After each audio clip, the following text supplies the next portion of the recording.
लोग क्या डिस्कस कर रहे थे उस दिन? करियर प्लानिंग, ठीक है, stages of career.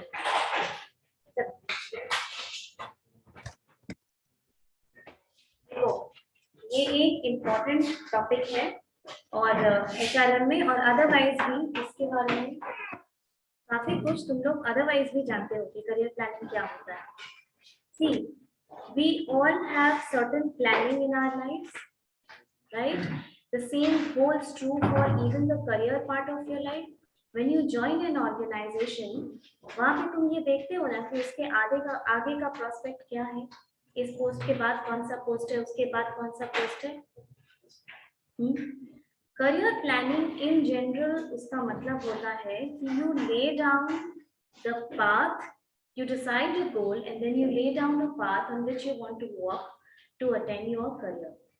Okay, career planning important है दोनों के पॉइंट ऑफ व्यू से, ऑर्गेनाइजेशन के पॉइंट ऑफ व्यू से भी और एम्प्लॉय के पॉइंट ऑफ व्यू से भी। तुम्हारे पॉइंट ऑफ व्यू से कैसे इंपॉर्टेंट है ये बताओ।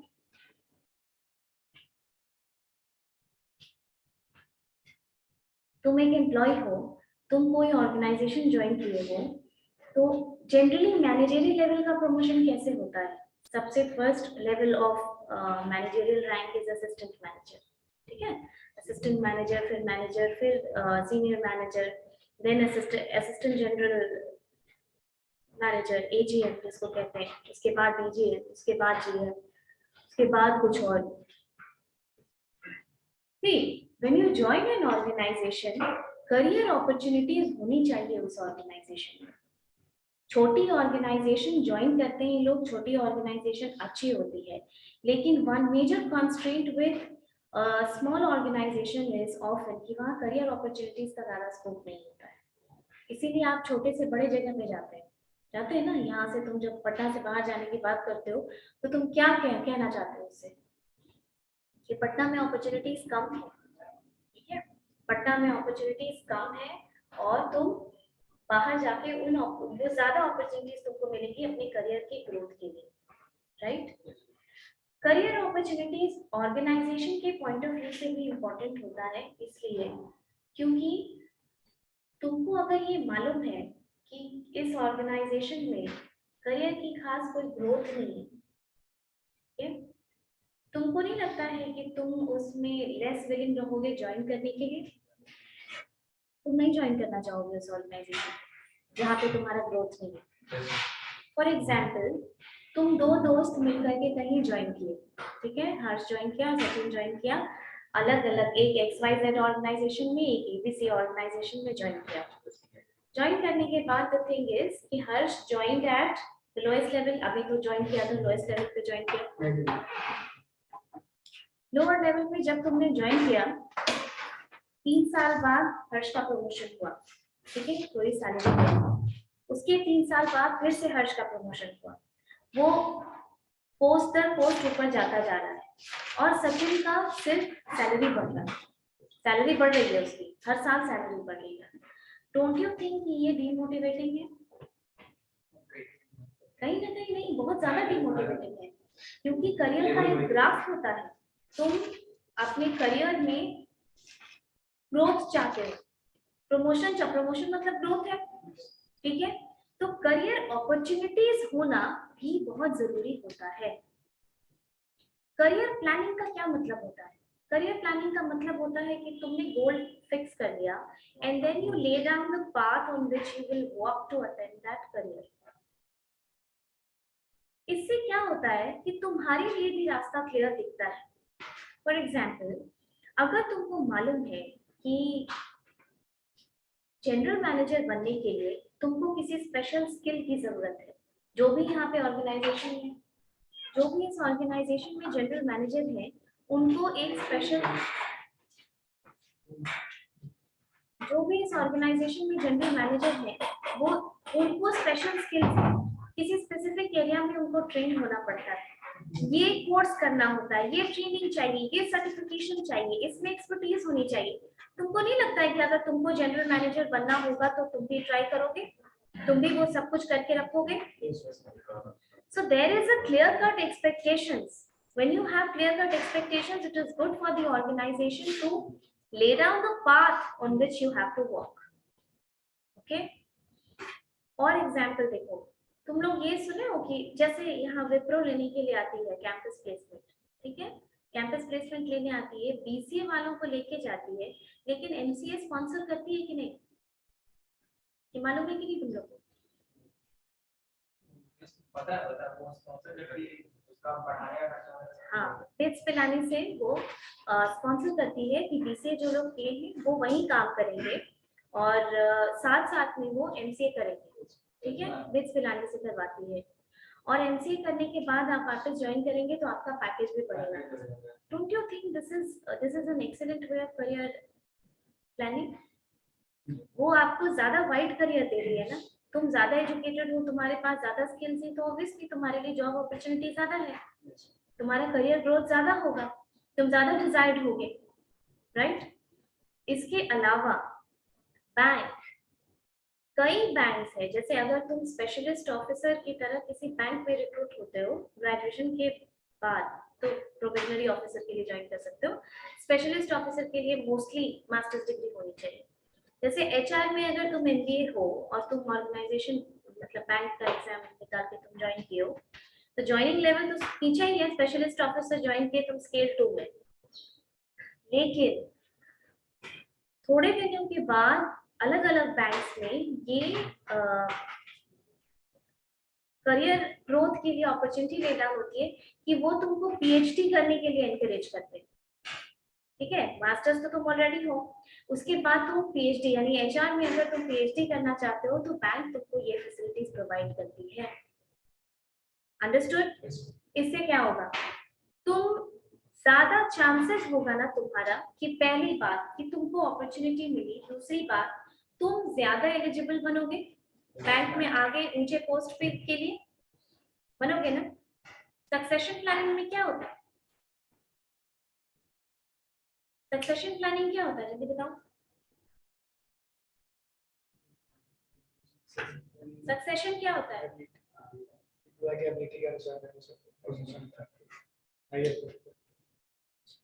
और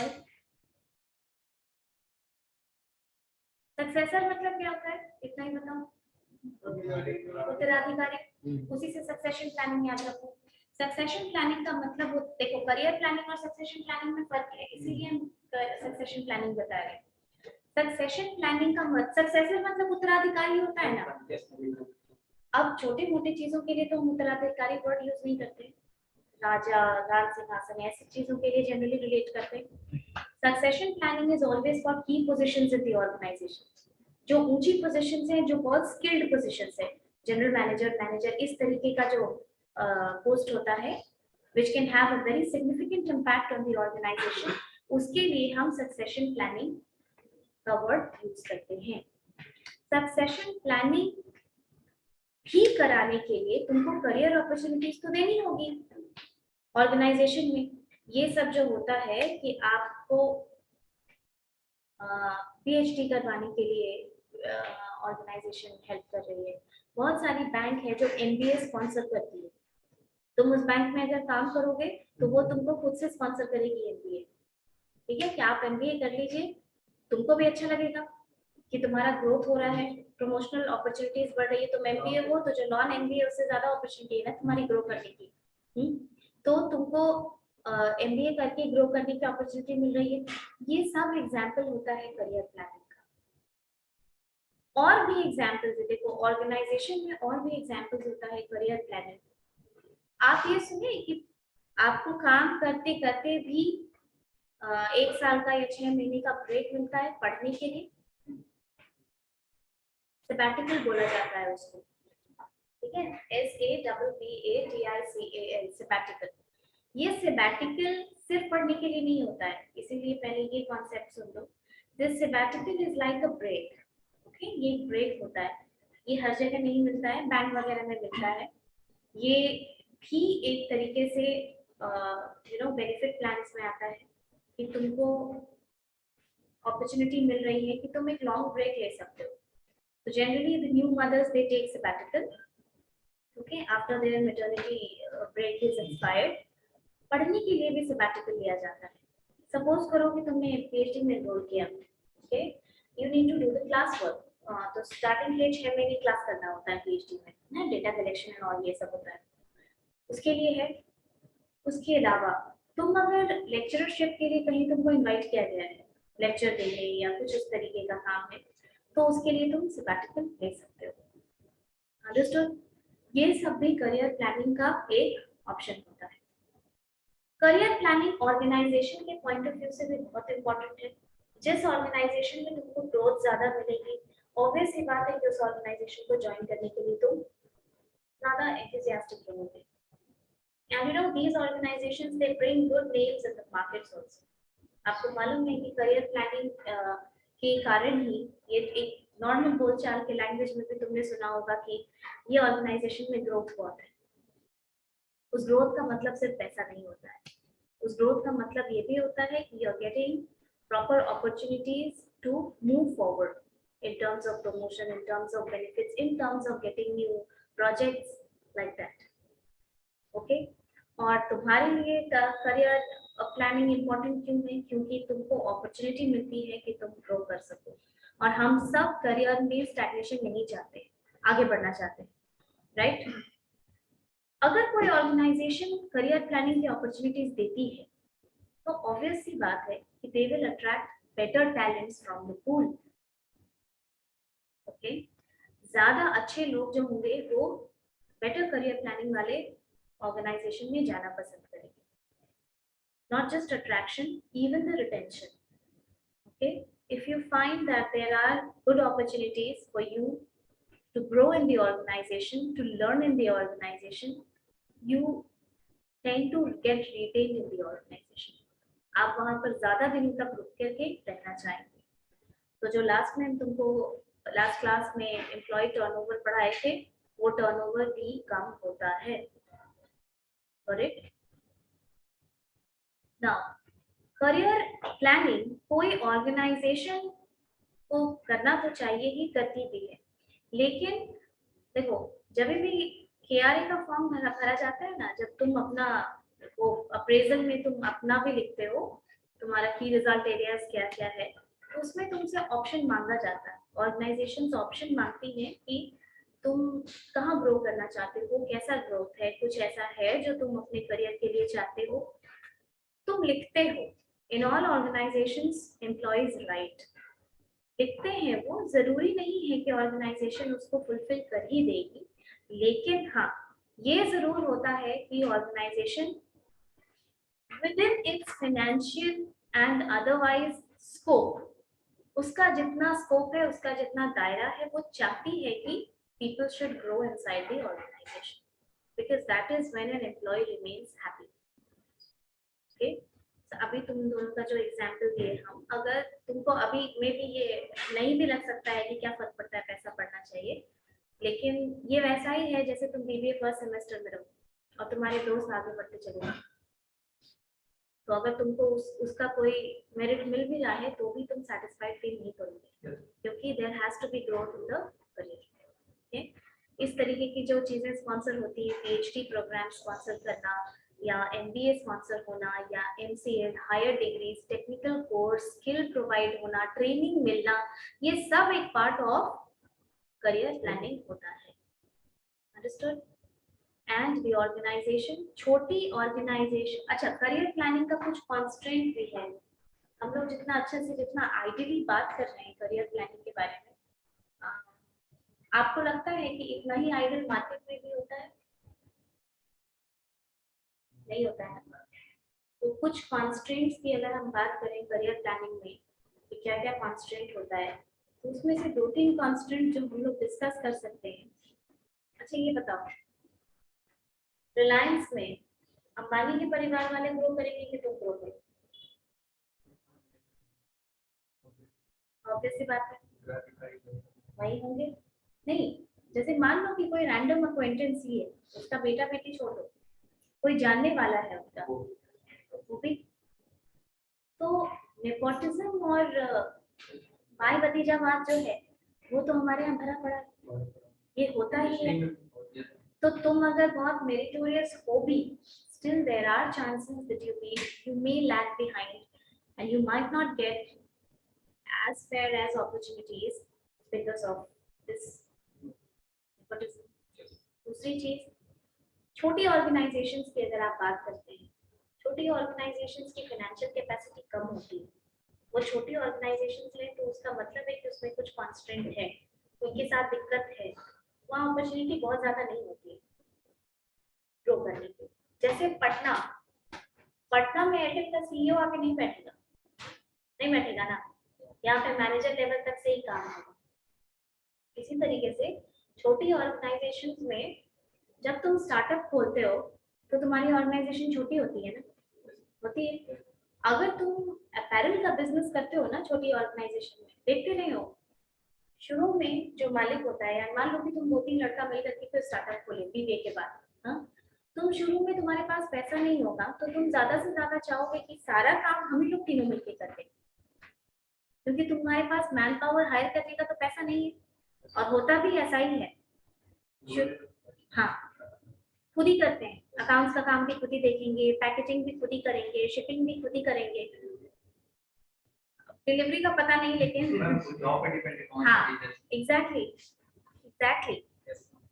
कहने का मतलब है कि small organisations have their own share of constraints, इसीलिए करियर का प्लानिंग और करियर का ग्रोथ बहुत ज्यादा वहां नहीं देखा जाता है।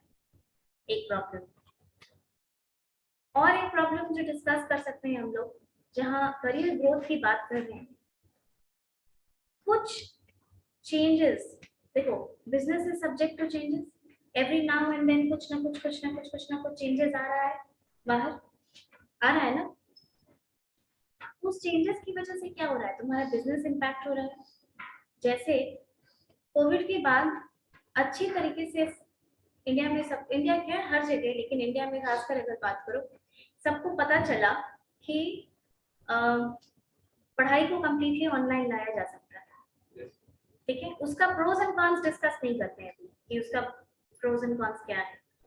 वो कभी भी completely face to face education जैसा नहीं हो सकता है ऑनलाइन, लेकिन फिर भी बहुत रिवोल्यूशनराइज हुआ ना।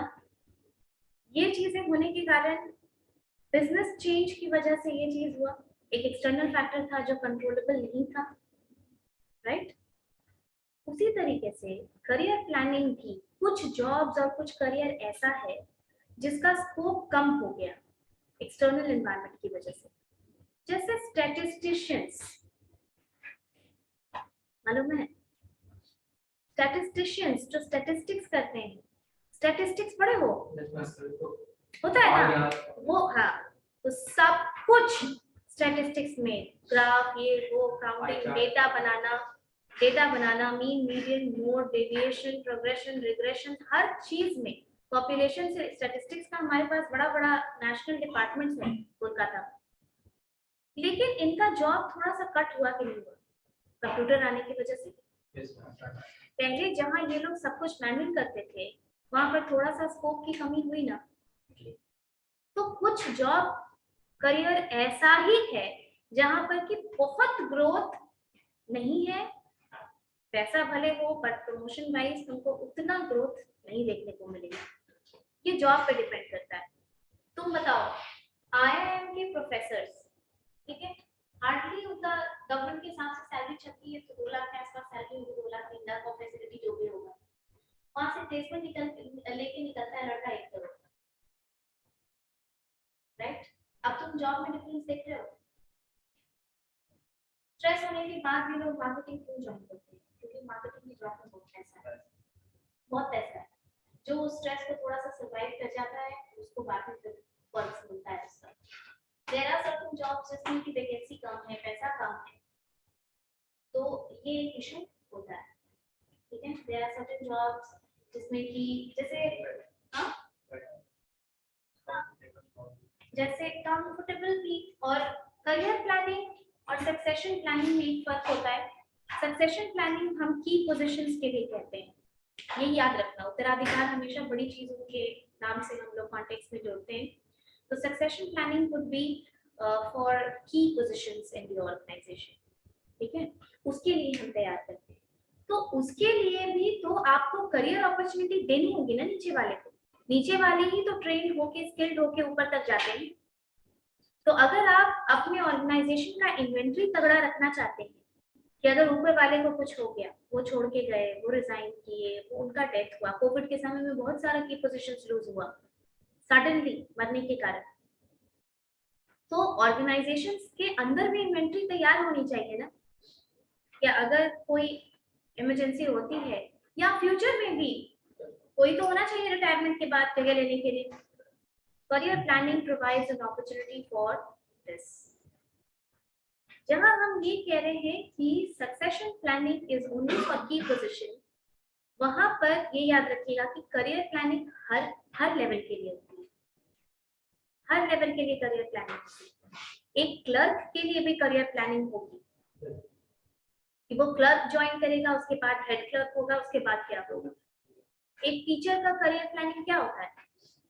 Lecturer, assistant professor, associate professor, professor, sometimes senior professor, HOD, dean, director, vice chancellor, chancellor, जो भी ये करियर पाथ लेता है।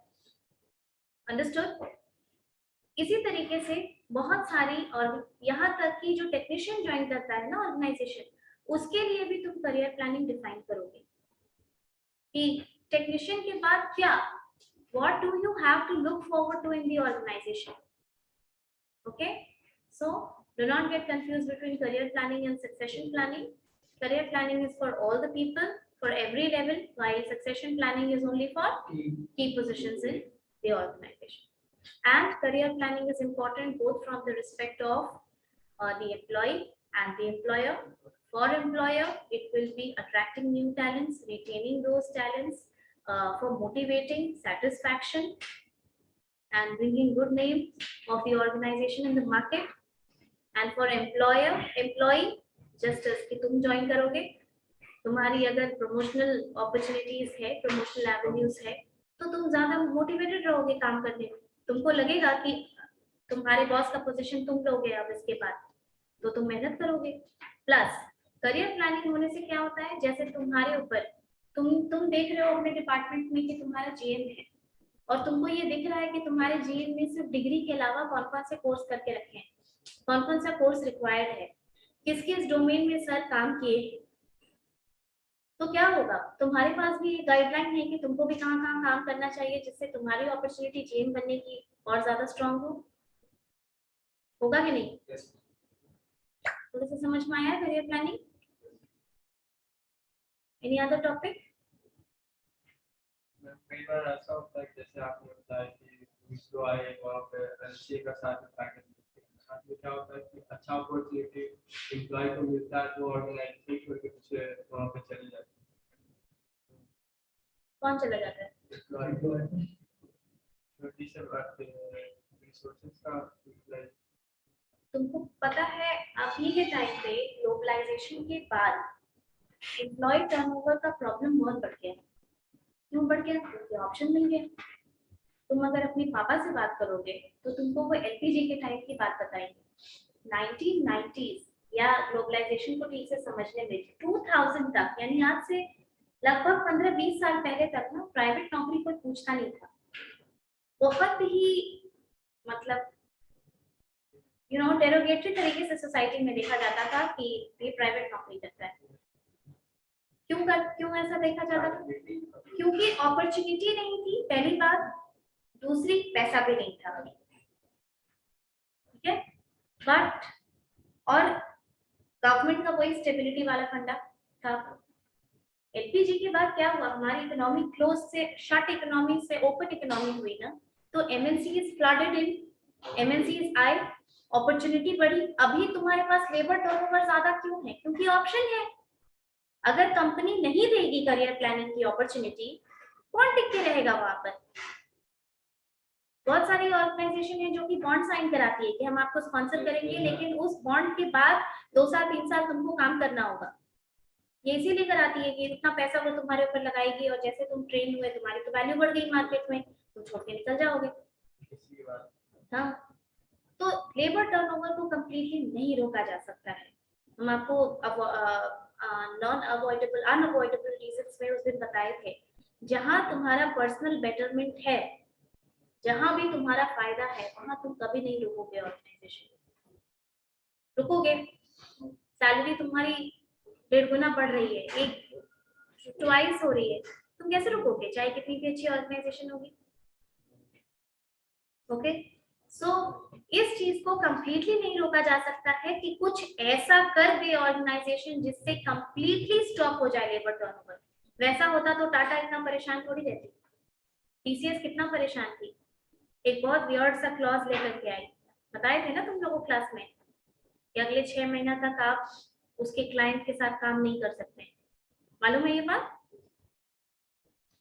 TCS is an IT giant और टीसीएस का वर्क कल्चर भी अच्छा है, टाटा के एम्प्लॉइज उससे खुश रहते हैं, लेकिन टीसीएस का attrition rate labour turnover Sagar was 27.7%, 5-6% तक ओके माना जाता है, और तुम सोचो कि 27% है, वो भी इतनी बड़ी कंपनी, इतने लोग छोड़ छोड़ के जा रहे हैं, कारण है?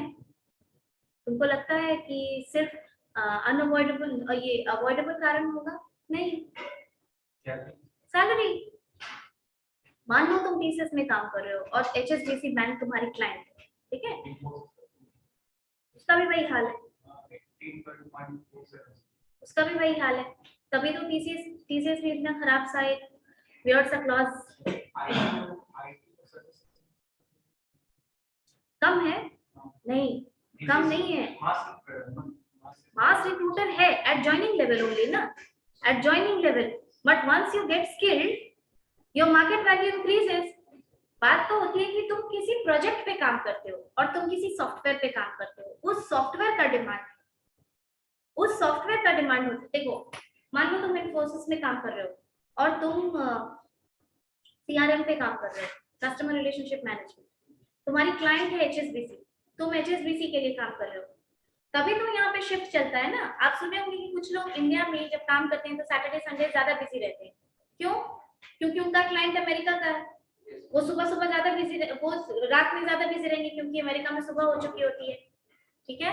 वैसे सपोज करो एचएसबीसी में सीआरएम पे काम हो रहा है, सीआरएम पे काम हो रहा है मतलब सीआरएम का पूरा अपॉर्चुनिटी है वहां। जब क्लाइंट के साथ काम करने लगता है ना तो एम्प्लॉय, अगर कोई एम्प्लॉय पसंद आ जाता था वैसे ही, तो उसको बहुत ज्यादा पैसा ऑफर कर दिया जाता था और प्रमोशन या ग्रोथ की अपॉर्चुनिटी। तो क्या होता था, तुम इन्फोसिस के लिए काम कर रहे हो और तुम छोड़ करके एचएसबीसी में चले जाओगे ज्वाइन करके, ज्यादा पैसा में। इसीलिए टीसीएस ये क्लॉज लेकर के आई थी कि आपको छोड़ के जाना है जाइए, लेकिन वो देखा गया ना कि सब हमारे क्लाइंट्स के साथ साथ भाग रहे हैं, ये इसीलिए वो एक क्लॉज लेकर के आई थी कि यहाँ से निकलने के बाद अगले 6 महीने, अगले 1 साल तक आप उस क्लाइंट के साथ काम नहीं करेंगे जिसके साथ आप रिसेंटली यहाँ काम कर रहे थे, ठीक है? और अगले 6 महीना तक हमारे, उन्होंने लिस्ट ऑफ कॉम्पिटिटर्स दिया था, उसमें एक्सेंचर थी, टेक महिंद्रा थी, सीटीएस थी, इन्फोसिस भी थी शायद, इन कंपनीज के साथ आप अगले 6 महीना काम नहीं करें। इसका बहुत विरोध हुआ था कि ये तो बहुत अनएथिकल है भाई, क्या काम करने से रोक रहे, बहुत सारा कारण था, हाइब्रिड मॉडल था, हाइब्रिड मॉडल का आना था, लेकिन कारण जो भी हो नुकसान तो बहुत ज्यादा होता है लेबर टर्नओवर से, राइट? उस पोजीशन पे हायर करना, इंडिया में जितना भी अनएम्प्लॉयमेंट हो, लेकिन जब आप स्किल्स हायर करने जाते हैं ना तो लोग नहीं मिलते हैं। जैसे बिहार के बारे में बोला जाता है कि यहाँ मैनेजरियल कैपेसिटी बहुत पुअर है, एम्प्लॉयबल नहीं है। एमबीए के बारे में बोला जाता है कि 7 आउट ऑफ 100, 7% एमबीए एम्प्लॉयबल है, मतलब 100 एमबीए का लड़का अगर पढ़ के निकल रहा है एक बैच से तो उसमें से सिर्फ 7 लड़के को नौकरी दी जा सकती है। बीटेक तो चाय की दुकान जैसा है नोएडा पुणे में, हर तुम वहां चले जाओ हर जगह बोर्ड लगा हुआ है, फिर कैसे एम्प्लॉयबिलिटी बढ़ेगी? तो वही चीज है, लेकिन स्किल्ड लोगों का अभी भी डिमांड है, ये भी तुम एक्सेप्ट करो। हाँ, ये तो है, हमेशा अपग्रेड करना होगा। This is one of the drawbacks. See, this is one of the deterring factors about private sector. उतना एम्प्लॉयबल रहोगे, इसीलिए कुछ लोग गवर्नमेंट सेक्टर में कॉम्प्लेसेंट हो जाते हैं। कि ठीक है अपग्रेडेशन वहां भी इम्पोर्टेंट है अब, लेकिन एडमिशन कम कारण से होता है, नहीं 0% नहीं है। कोल इंडिया भी बॉन्ड साइन कराती है, तुम बोलो महारत्न कंपनी है, one of the largest highest paying packages, लेकिन होता ये है कि ISM धनबाद है ना, माइनिंग, ठीक है, ITBHU माइनिंग, वहां से वो कैंपस सिलेक्शन करती है।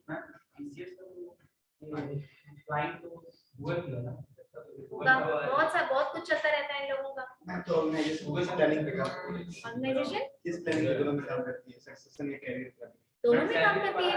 मैं कैरियर प्लानिंग पे करेंगे तो हाँ बोलो। कैरियर प्लानिंग पे करेंगे तभी ना ग्रोथ होगा। सही बात है, एग्जैक्टली वो जरूरी है किसी भी करियर के लिए, किसी भी ऑर्गेनाइजेशन के लिए। बोलो क्या बोल रहे थे? सैलरी तो पता है किसका? सब कंपनी बढ़ाएगा ना, 4 लाख समथिंग अराउंड कर दिया। हाँ सैलरी बढ़ाई है और स्टार्टिंग लेवल वो भी है। बहुत वियर्ड पॉलिसीज लेकर के भी आती हैं। जैसे मैंगलोर में एक स्टार्टअप कंपनी थी, स्टार्टअप कंपनी नहीं है, स्टार्टअप IT की फर्म थी, स्टार्टअप यानी 3 साल हो चुका। वो डेटिंग फैसिलिटी फैसिलिटेट कर रही है कि अगर लड़का लड़की वहीं पे डेट करके शादी कर लेते हैं तो उनके लिए बहुत अच्छा है, दोनों की सैलरी बढ़ा दिया जाएगा, ठीक है, लेकिन शादी करनी है। लेकिन बहुत ज्यादा कंपनी है तो फिर ये भी है ना कि अपने एम्प्लॉय सारे डिवाइड कर रहा है। हाँ कुछ जगह ये भी है, कुछ जगह ये भी है कि एक ही डिपार्टमेंट में नहीं होना चाहिए, है कहीं कहीं। ये करियर प्लानिंग ही है, टेंशन नहीं लो। The more you understand from various aspects, the more you get it. Recruitment वैसे ही होता है, एट्रिशन बढ़ गया है। रिक्रूटमेंट होगा ही ना, ज्वाइनिंग लेवल पे ही लोग छोड़ के जा रहे हैं। ओके, करियर प्लानिंग समझ में आया? Objectives in from the point of view of employ समझ में आया? समझ में आया ऑब्जेक्टिव करियर प्लानिंग का from the point of employees, from the point of employers? Okay, आप एग्जांपल ले सकते हैं, बहुत सारी ऑर्गेनाइजेशन फॉरेन में भी अपॉर्चुनिटीज प्रोवाइड करती है पढ़ने की, इंडिया में भी है, जैसे बैंक ऑफ बड़ौदा भी है, वो स्पॉन्सर करती है आपको, ठीक है, MBA वो स्पॉन्सर करती है, MBA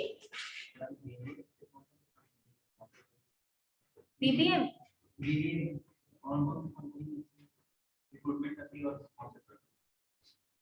वो तो कंपनी का पॉलिसी देखना पड़ेगा, I do not remember it on town. Bachelors you join, हाँ BBA है, ये MCA भी सब स्पॉन्सर नहीं करती है, विप्रो करती है, but not every organisation sponsors it. तो ये सब उनकी अपनी पॉलिसी, बहुत स्ट्रेटेजिक पॉलिसी होती है, जिसके कारण वो ये सब लागू करते हैं। स्टूडेंट्स को करती नहीं है, करती वो काफी स्टूडेंट्स को है, लेकिन करती भी है, लेकिन फाइनल सिलेक्शन जो होता है उसमें भी काफी सिलेक्शन है। जैसे कि बैंक ऑफ बड़ौदा भी आपको करियर ग्रोथ के लिए, जैसे तुम सुने होंगे कि ऑर्गेनाइजेशन में ज्वाइन कर रहे हो तो कॉरेस्पॉन्डेंट से भी MBA कर लो। तुम्हारा जब परफॉर्मेंस अप्रेजल का फॉर्म फिल होता है तो that time you fill it up कि तुमने MBA किया। इग्नू से लोग MBA करते हैं ना डिस्टेंस लर्निंग में, लेकिन वो MBA करते हैं। सो बैंक ऑफ बड़ौदा ये तो बहुत